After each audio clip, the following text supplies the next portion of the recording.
In today's episode of Midlife by Design, I translate what it means to be a generator type. You'll learn how people experience your aura, why momentum is absolutely key for you. You'll learn tips for parenting and work and so much more. Whether you are a generator yourself or you love one, tune in to understand what makes them tick. Welcome back to the Midlife by Design podcast. I'm your host, Lori Lisai, and today we dive into the second of our type series, generators. So, what makes a generator? If you're looking at a body graph chart and you see the sacral center, which is the second square up from the bottom, if that center is colored in or defined, then you have a generator type. And the type will either be a generator or a manifesting generator. And the difference between the two is that a generator has the sacral defined, but does not have a motor connecting to the throat. And we're not actually going to get into motors or those different types of centers right now.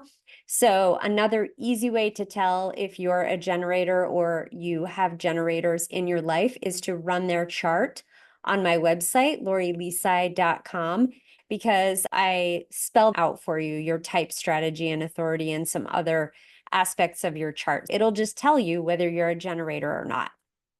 So a generator aura, which again, we're talking about that roughly 6 feet out from you, the kind of energy bubble that we live in and that we share with others.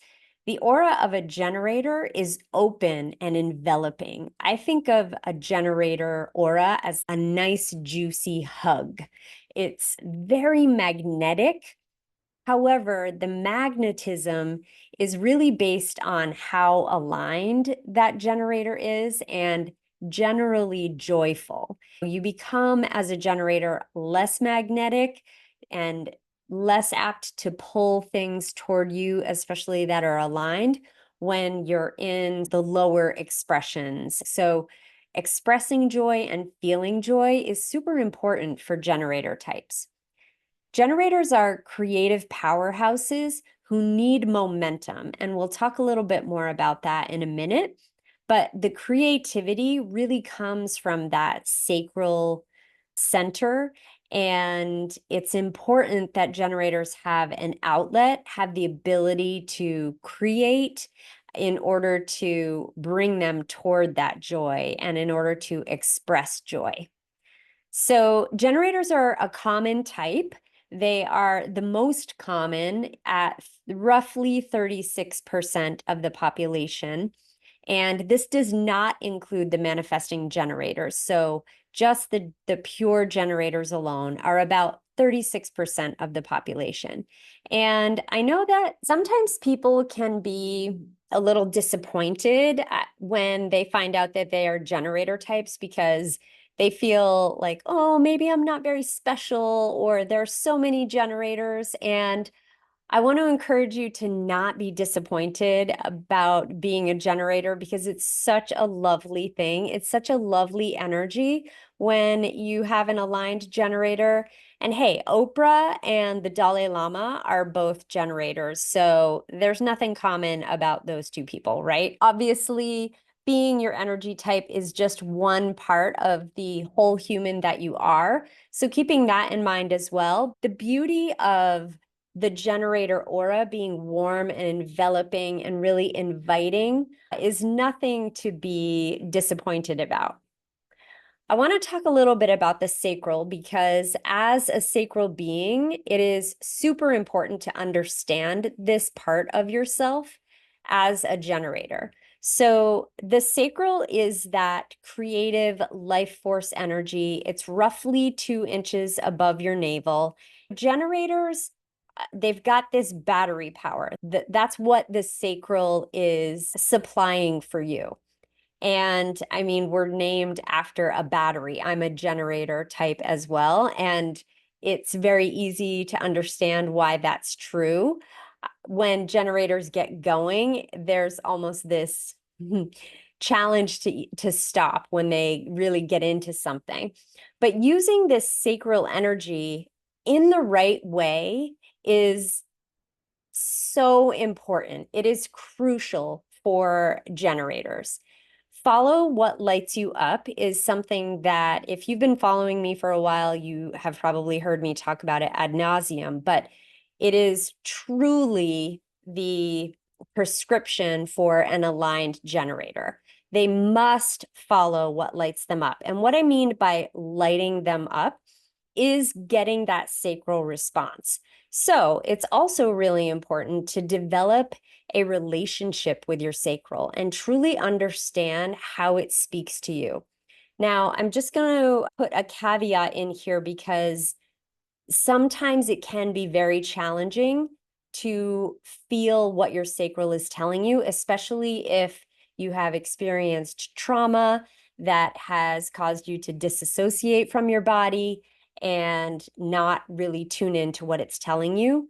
So I'm going to explain here what some of the physical feelings are that accompany a sacral like light up. However, if they don't resonate with you and you are a generator type, then that is an invitation for you to get curious about where might there be some blocks or where might there be some challenges around feeling what your body is telling you.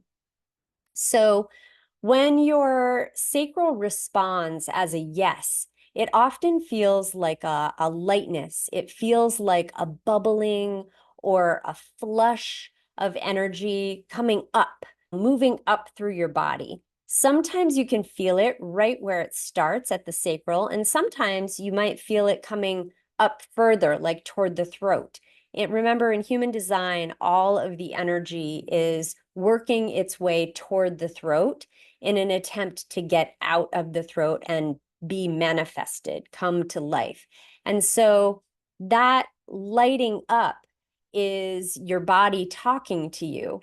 The sacral speaks in sounds as well. It speaks in sounds that have often been conditioned out of us when we're younger. So things like or or ooh, or or ew, or ugh. You know, those kinds of words are all very sacral oriented words that just sort of come out of your mouth when you have this feeling. And oftentimes when we are young, they can be conditioned out of us because our parents say, hey, it's not polite to say, say yes, please. So when you're thinking about yourself, if you have a generator child, this is a way that you can help them to build that relationship with their sacral. So they are using those words and they are following what their body is telling them. So your body may also move towards something if it's a yes and move away when it's a no. So some of those can be different ways that your sacral is speaking to you or telling you what's up, telling you what is for you and what is not for you. So for forever, we've been told that to follow your gut instinct, right? This is a common piece of advice given to people. And actually, it's only really meant for generators because following your gut, following that gut feeling is a generator response. And some people actually won't have that feeling because they don't have a defined sacral. So it's not that there's something wrong that they're not following their gut. It's just literally like that's not the mechanics. That's not how they're built. So they're really not meant to do that. If you've got that light up, if you've got that yes response with the lightness and the moving up your body, the opposite, the no's, are more a drop in your gut or a shrinking away or a ew or or those types of sounds. Those are sacral no's. You know, it almost feels like a shutting down type of feeling, like this is not for me. I'm closing this aura and I'm not available for that to come into this aura. So it's important for you to develop a relationship with that sacral so that you can start following its wisdom. And remember in episode 2, I spoke about the importance of connecting with your authority and understanding what it's telling you. And generator types will either be an emotional authority or a sacral authority.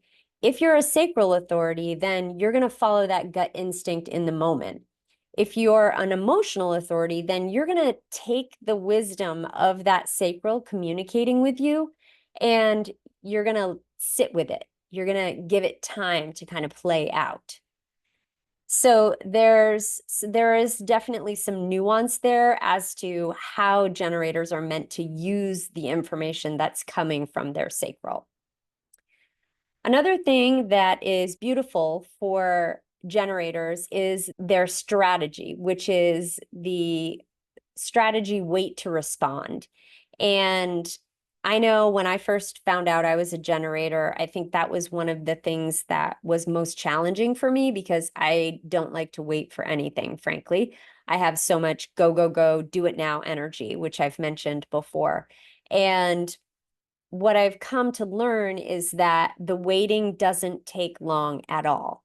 Our world is so busy, there's so much going on at any one time that if you just look around you, put your body in a new space, in a new situation, there will be something to respond to. And this is where you're looking for something that elicits a response. What are you drawn to? What are you being pulled toward? What is your battery, your sacral magnetizing that's moving you forward? And it's different than having an idea. So what I like to do when I have ideas that drop into my head is just sort of put a pin in them and say, okay, this is a great idea. I'm going to take a note on my phone or jot it down somewhere. And then I'm going to wait for something to respond to that tells me if that's the way to go. So, for example, if I'm out on a run and I'm thinking about something that I want to do, like I'll use retreats as an example. Retreats have been on my list of things that I've wanted to offer for a long time now. And I have done research about them and I've taken some workshops and whatnot. And nothing was really coming together until I attended a retreat myself in April and met 2 women. And then we kept in touch after that retreat, and our conversations led us to offering our own retreat. So that is a response. I responded to them and to their initiation, to us getting it going together, as opposed to me getting this idea and trying to put it right into practice, bring it right into the 3D without having anything to really respond to. So I like thinking about this response idea sort of as breadcrumbs. Think of yourself as Hansel and Gretel. Maybe that's a bad reference because that didn't work out so well for them, but think of yourself as on the path and looking for breadcrumbs that lead you from one thing to another in life. Another example I have is my friend Lisa, who was going to university feeling a little disenchanted about her choice of major, and she was drawn to playing musical instruments, had started to learn piano and then started to learn some other musical instruments, which those connections led her to a local theater, which she got involved in. And then that led her to performing regularly, which led her to creating a business, which then led her to teaching. So each thing she just sort of fell into because she was responding to something. Like a billboard, for example, would be something that you could respond to, where you're driving down the highway and you had this idea about you have been wanting to go to Italy, and you see some billboards that have something to do with Milan or something, and they're just little things that come into your awareness that help you to see, okay, maybe that is for me. Maybe now is the time. Maybe I should go in that direction. So just getting curious and building your awareness to be open to those things coming into your life. I think that is another pretty significant component here when it comes to generators, because if you've got your head down and you're not really paying attention to what is around you or what's coming into your life for signs, then it's harder to take action on responses because you're missing the signs. So it's also about building that awareness and being open to, okay, what are the signs? What are the ways that the universe is communicating with me to help me understand which direction I should be going? But response as your primary strategy in taking action in life is so, so important. I want to talk a little bit more about momentum, because this is another thing that I missed or maybe just filed too far back in the filing cabinet when I was learning about myself as a generator. Generators have a lot of energy. They've got that sacral battery. And I think that is what stuck with me. But what didn't take was this idea of momentum until I really had to live it and start to understand the difference between how the sacral works in a generator versus a manifesting generator. So I'll give you an example of myself and my partner. So I am a generator type. He is a manifesting generator type. And I wake up in the morning and it takes me some time to get going. I like a kind of slow moving in the morning. I like to get up and work out, but it takes me a little bit. I can't open my eyes and launch into a conversation, or it doesn't go well. It doesn't go well. I have no thoughts. I'm like, I am still dreaming. Please leave me alone. Let me wake up.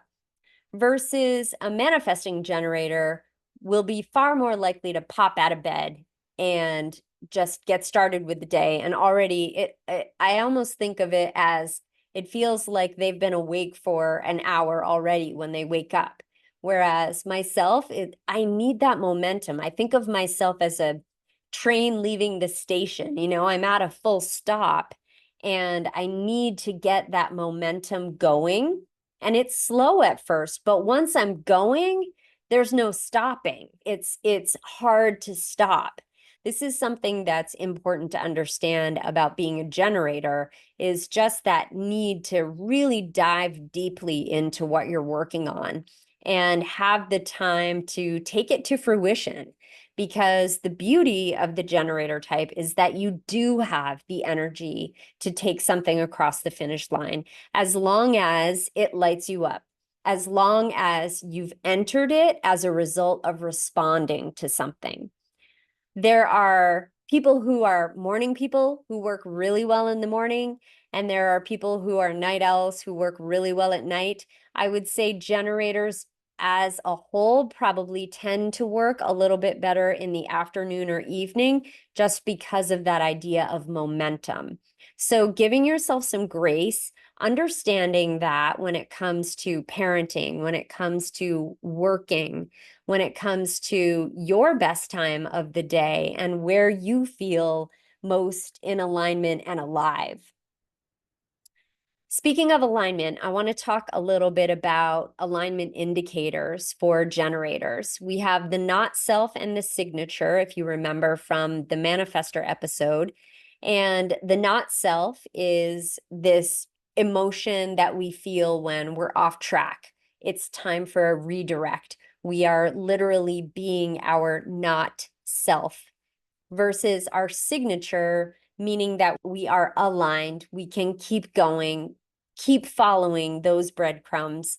This is the feeling that we feel when we're there.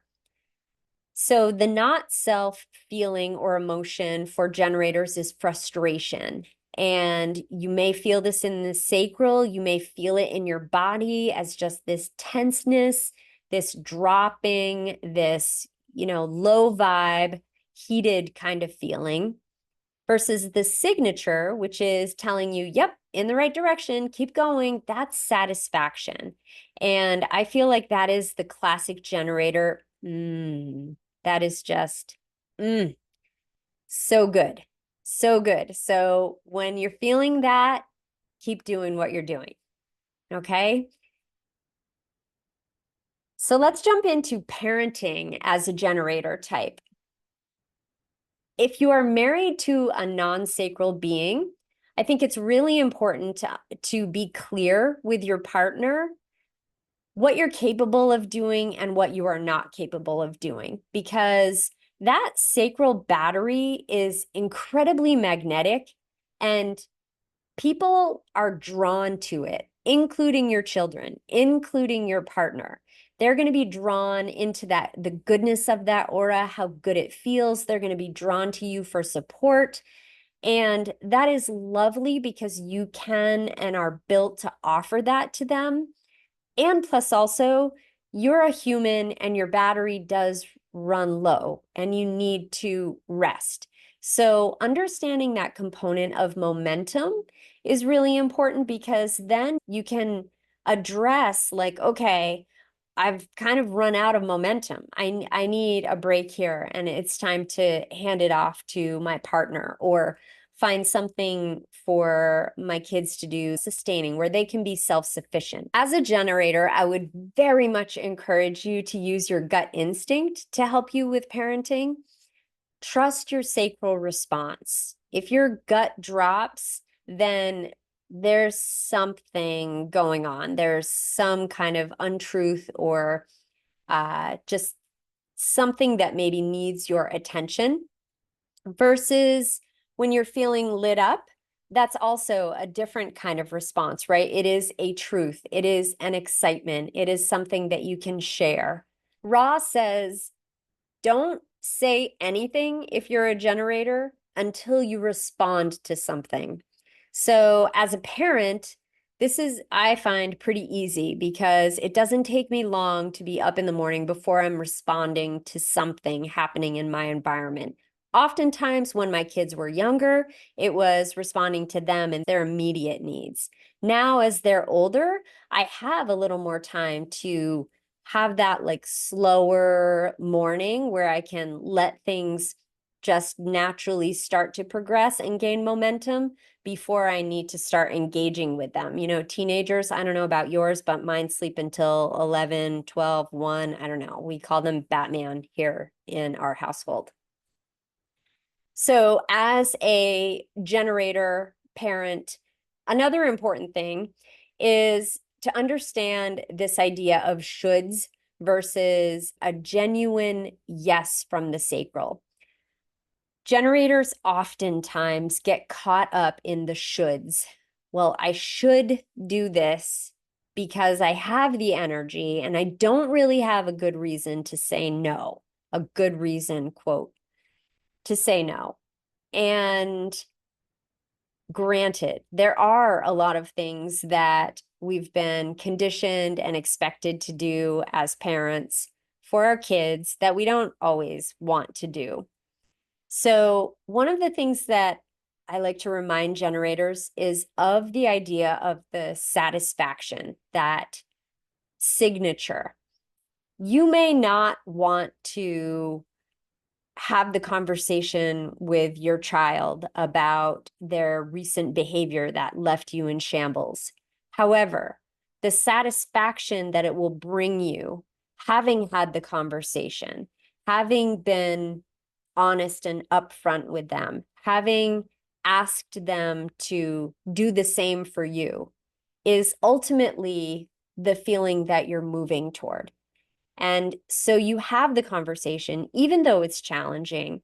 And I think this is one of the things that can be confusing in a lot of the teachings about human design is it gets generalized. Oh, do what lights you up. Only do the things that excite you. And yes, but it's also important to remember that you're working to satisfaction. You want to be satisfied. And sometimes hard work or things that are hard lead to that satisfaction. So it's not always going to be something that you feel excited to do in the moment. However, if it's leading you towards satisfaction, that's ultimately what you're looking for. Let's talk about work as a generator.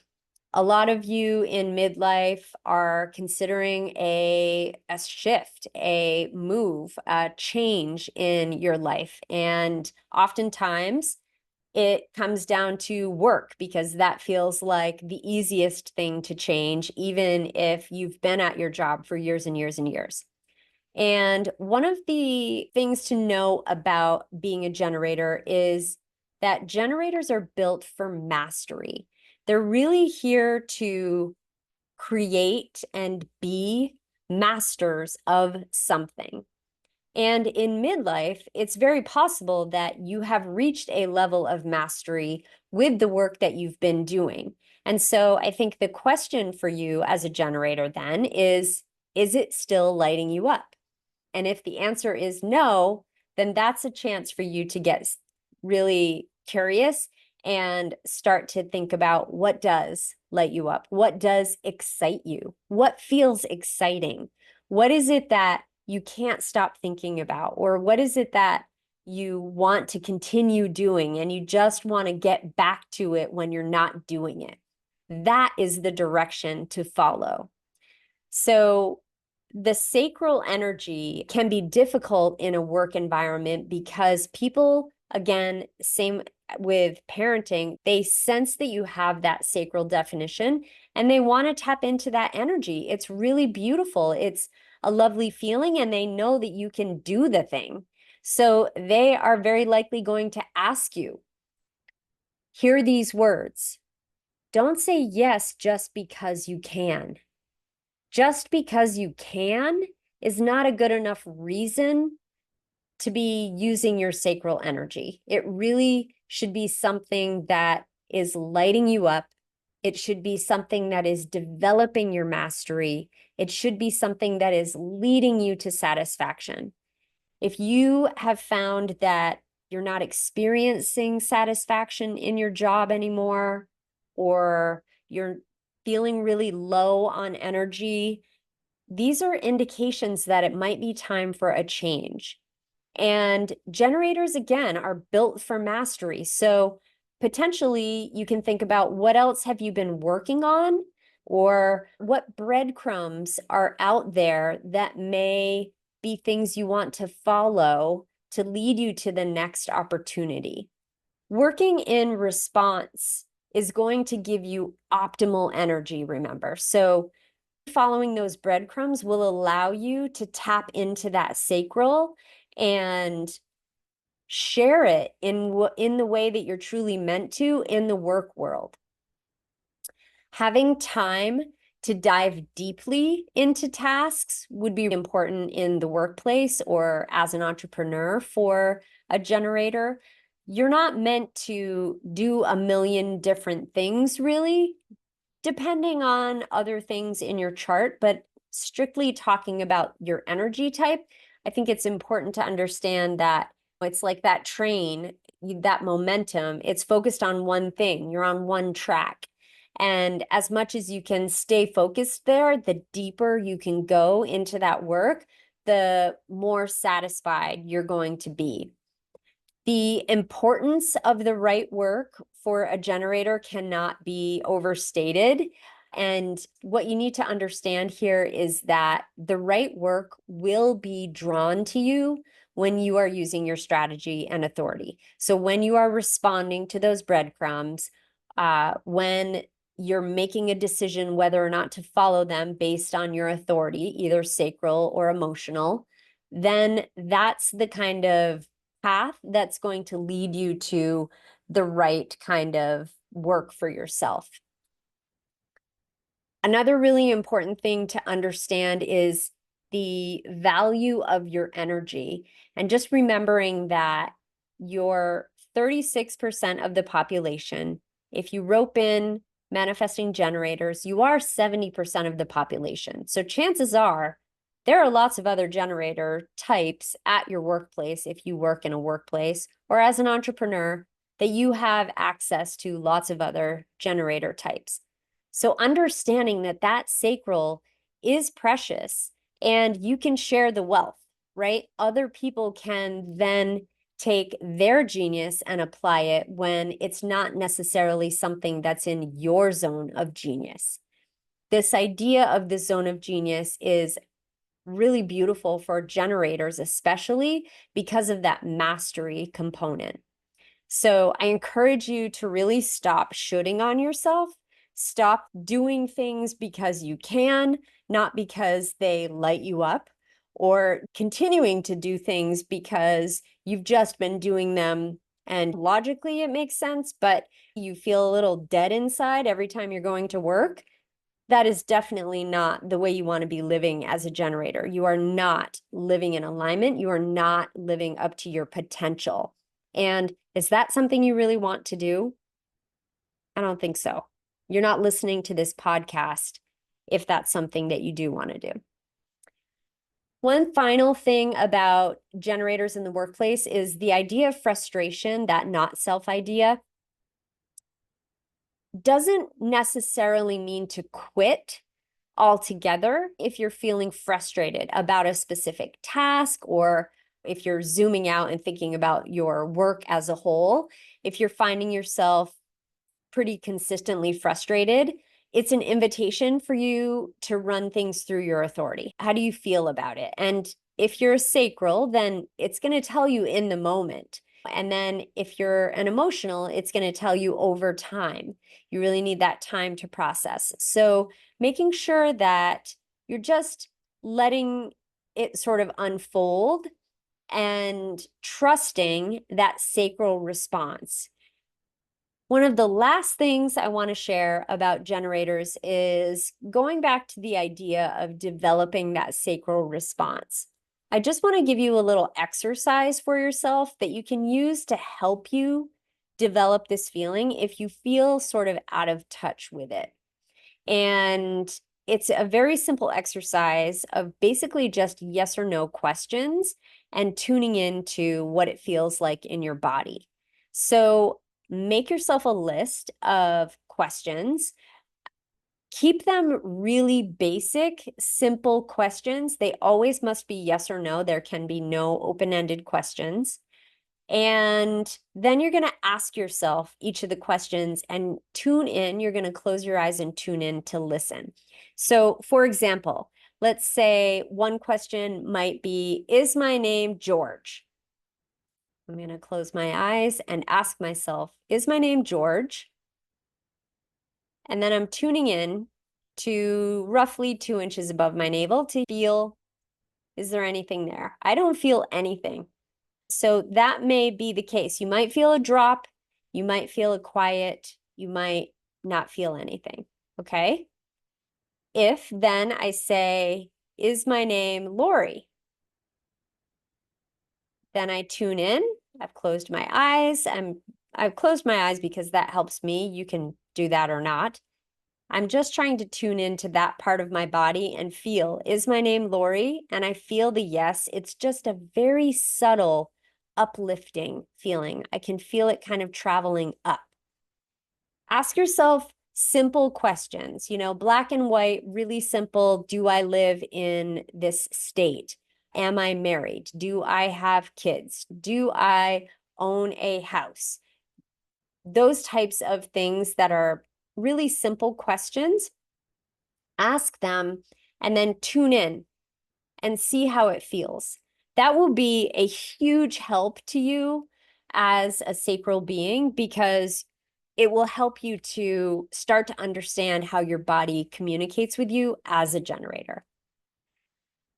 Okay, we've covered a lot about the generator type, and I hope it was helpful.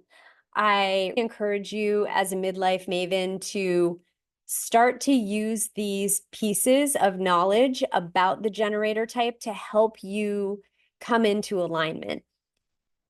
Either you are a generator or you know a generator, and understanding these things about generator types is so helpful in how we function. And I just want to wish you the best of luck in incorporating some of these things into your life. If you have any questions or comments, please feel free to shoot me a message on Instagram at Lori Lisai. And thank you so much for tuning in. I do not take for granted one bit that you have taken your time to tune in and listen to this podcast. Thank you from the bottom of my undefined heart. Please remember to rate and review on Apple Podcasts so more midlife mavens can find us. And if you want to understand even more about your own design, I'd love for you to book a session with me. I'll leave the link in the show notes. And as I sign off, I'm wishing you the joy that you deserve, the determination to live out your purpose, and the clarity to be who you came here to be.